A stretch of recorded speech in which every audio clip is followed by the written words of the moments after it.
بسم اللہ الرحمن الرحیم۔ السلام علیکم ناظرین، میں ہوں جی ایم جمالی اور آپ دیکھ رہے ہیں ڈیجیٹل کے سب سے بڑے چینل نیوز پاکستان کا پروگرام اے ٹو زی۔ ناظرین، آج سے ہم اپنے پروگراموں میں انٹرنیشنل پولیٹکس کے حوالے سے موضوعات کا ایک نیا سلسلہ شروع کر رہے ہیں جو عالمی سیاست، امریکہ کی دنیا میں اجارہ داری اور امریکہ سمیت پاکستان کے دیگر ممالک کے ساتھ دو طرفہ تعلقات پر مبنی ہوگا۔ آج اپنے پروگرام میں ہم پاکستان اور امریکہ کے درمیان دو طرفہ تعلقات کے حوالے سے بات کریں گے، جبکہ دنیا میں امریکہ کی اجارہ داری اور فارن پالیسی کے نام پر اس کی طرف سے کی گئی سازشوں پر سے بھی پردہ اٹھانے کی کوشش کریں گے۔ جیسا کہ آپ کے علم میں ہے کہ پاکستان اور امریکہ کے درمیان دو طرفہ تعلقات کی تاریخ پاکستان کی عمر کے برابر ہے، یعنی پاکستان اور امریکہ کے درمیان دو طرفہ سفارتی تعلقات کا آغاز پاکستان بننے کے فوراً بعد سے ہی شروع ہو گیا تھا۔ تاہم دونوں ممالک کے درمیان دو طرفہ تعلقات میں اتار چڑھاؤ آتا رہا اور بعض اوقات سفارتی تعلقات مکمل طور پر صد موری کا بھی شکار رہے۔ تاہم دونوں ممالک کے درمیان سفارتی تعلقات کبھی منقطع نہیں ہوئے۔ امریکہ نے پاکستان پر اپنے پنجے پاکستان کی ابتدا ہی میں گاڑ لیے تھے کہ جب روس کی طرف سے یعنی اس وقت کے USSR کی طرف سے پاکستان کو ماسکو کے دورے کی پیشکش کے باوجود پاکستان کے پہلے وزیر اعظم لیاقت علی خان نے ماسکو کا دورہ کرنے کے بجائے واشنگٹن کا دورہ کیا، اور یوں امریکہ نے چال بازیوں اور منافقانہ ڈپلومیسی کے ذریعے پاکستان کے روس کے ساتھ تعلقات کی بہتری کے امکان کو کئی دہائیوں تک کے لیے ختم کر دیا۔ لہذا ایک طویل عرصے تک پاکستان اور روس کے درمیان کوئی قابل ذکر سفارتی تعلقات قائم ہی نہ ہو سکے۔ تاہم دونوں ممالک کے سفارت خانے ایک دوسرے کے ملکوں میں کام کرتے رہے۔ پاکستان کی 75 سالہ تاریخ میں امریکہ نے پاکستان کے ساتھ متعدد بار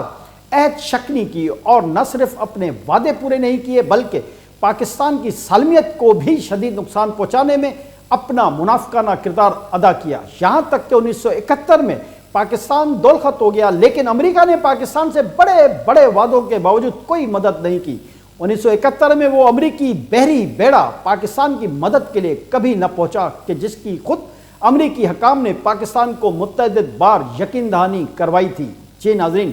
سقوط ڈھاکہ کے بعد پاکستان پیپلز پارٹی کے بانی چیئرمین شہید ذوالفقار علی بھٹو نے جب اقتدار سنبھالا اور خطے میں امریکی اجارہ داری کو چیلنج کیا اور تمام اسلامی ممالک کو ایک پلیٹ فارم پر جمع کر لیا تو اس دور کی امریکی حکومت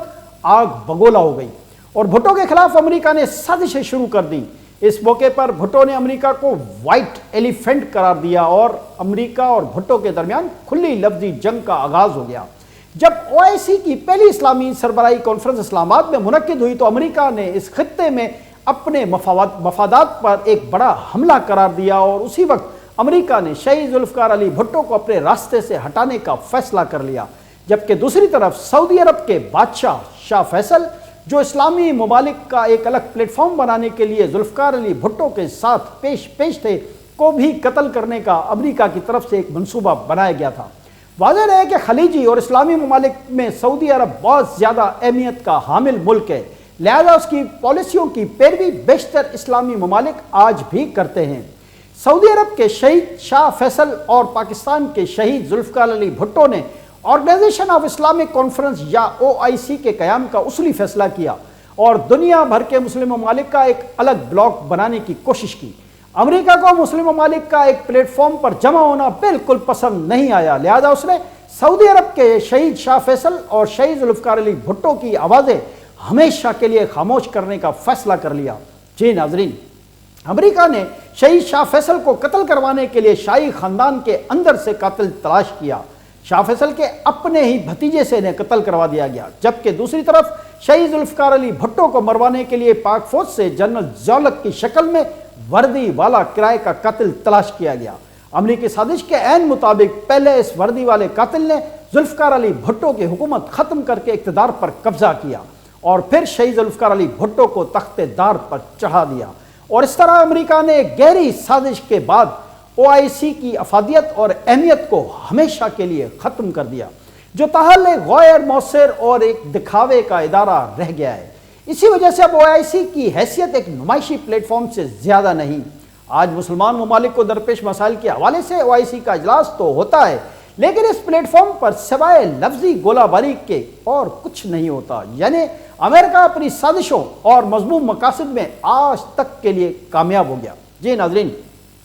لیکن امریکی فارن پالیسی میں پاکستان کے حوالے سے شہید ذوالفقار علی بھٹو کی موت پر بات ختم نہیں ہوئی، کیونکہ جنرل ضیاء الحق کے لیے امریکہ نے ایک اور اسائنمنٹ تیار کر رکھا تھا۔ اس زمانے میں روس یعنی USSR افغانستان کو مکمل طور پر اپنے کنٹرول میں کرنے کی کوشش کر رہا تھا، اور افغانستان میں روسی کارروائیاں جاری تھیں، لیکن اسے مکمل طور پر کامیابی حاصل نہیں ہو پا رہی تھی۔ امریکہ نے روس کا افغانستان پر کنٹرول روکنے کے لیے ایک اور سازش تیار کی، اور اس سازش کا سب سے بڑا مورا پاکستان کو بنایا اور اپنے پٹھو جنرل ضیاء الحق کو استعمال کیا۔ امریکہ نے جنرل ضیاء الحق اور جماعت اسلامی کے ذریعے کشمیر کی آزادی کے نام پر مزید جہادی تیار کیے، جنہوں نے افغانستان جا کر روسی فوجوں کے خلاف کارروائیاں شروع کی۔ اس جنگ کو جنرل ضیاء اور جماعت اسلامی نے اسلام اور کفر کی جنگ قرار دیا اور اسے بڑے جہاد کا نام دیا۔ اسلام اور کفر کے نام پر لڑنے والے اس جنگ کے لیے امریکہ نے پاکستان کو روس میں لڑنے کے لیے اربوں ڈالر دیے، اور امریکہ کی طرف سے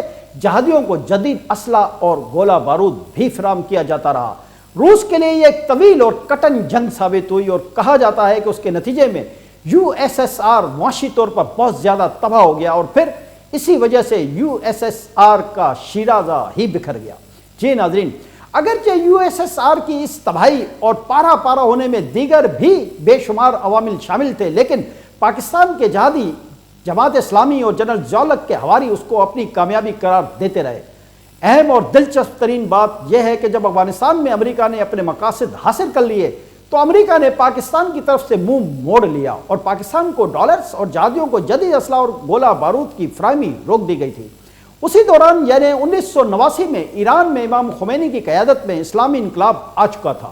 اس انقلاب کے بعد امریکہ اور بیشتر یورپی ممالک کو ایران سے بے دخل کر دیا گیا، اس طرح ملک سے بھی بے دخل کیا گیا۔ امریکہ اب اپنے نئے دشمن ایران کے خلاف سازشیں تیار کر رہا تھا، لہذا اسی دوران امریکہ نے جنرل ضیاء الحق کے ذریعے پاکستان میں فرقہ وارانہ تنظیمیں بنائیں تاکہ پاکستان میں ایرانی انقلاب کے اثرات کو روکا جا سکے۔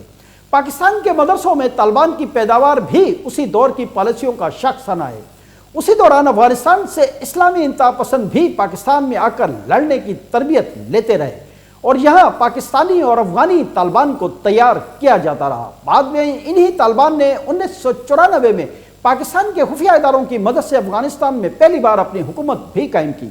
طالبان کی اس حکومت کو سب سے پہلے افغانستان نے تسلیم کیا، تاہم بعد میں سعودی عرب اور متحدہ عرب امارات نے بھی طالبان کی اس پہلی حکومت کو تسلیم کیا۔ تاہم دنیا کے ان تین ممالک کے علاوہ امریکہ سمیت کسی بھی ملک نے طالبان کی اس پہلی حکومت کو تسلیم نہیں کیا۔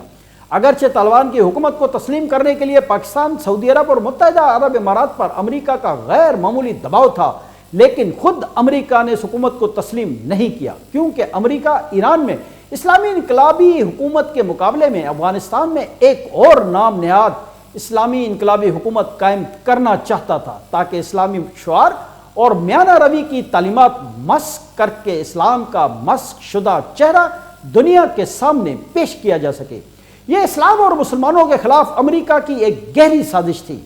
واضح ہے کہ افغانستان میں گزشتہ طالبان حکومت بہت زیادہ شدت پسند، بے رحم، خواتین کے حقوق کی پامالی اور دیگر فرقوں اور مذاہب کے ساتھ ظالمانہ اور سخت گیر رویہ اختیار کرتی رہی۔ شاید امریکہ نے افغانستان اور ایران میں اسلامی انقلاب کو ایک ہی کٹہرے میں کھڑا کر کے دنیا کے سامنے اسلام اور اسلامی تعلیمات کا چہرہ بری طرح مسخ کر کے دنیا کو دکھانا تھا، اور اسلامو فوبیا کا ایک جن مغربی دنیا کے سامنے پیش کرنا تھا تاکہ مغرب کے لوگ اسلام سے متفر ہوں۔ امریکہ اپنی اس سازش میں بڑی حد تک کامیاب بھی ہوا، اور اس نے اسامہ بن لادن جیسا ایک کردار تخلیق کیا جس کو مارنے کے لیے اور جس کی تلاش میں مغربی ممالک کی بیشتر افواج کے ساتھ ساتھ بظاہر خود امریکن فورسز بھی کوششیں کرتی رہیں۔ امریکہ نے دنیا بھر میں اسامہ بن لادن کی شکل میں ایک خوفناک بت تراشا۔ اسی اسلامی حوالے سے اس بت کا ڈر اور خوف امریکہ سمیت دنیا کے غیر مسلم عوام کے دلوں میں پیدا کیا، اور پھر اپنے شرمناک مقاصد کے حصول کے بعد اسی بت کو پاکستان میں ایک خفیہ آپریشن کے بعد اچانک مارنے اور سمندر برد کرنے کا اعلان کر دیا۔ اس سے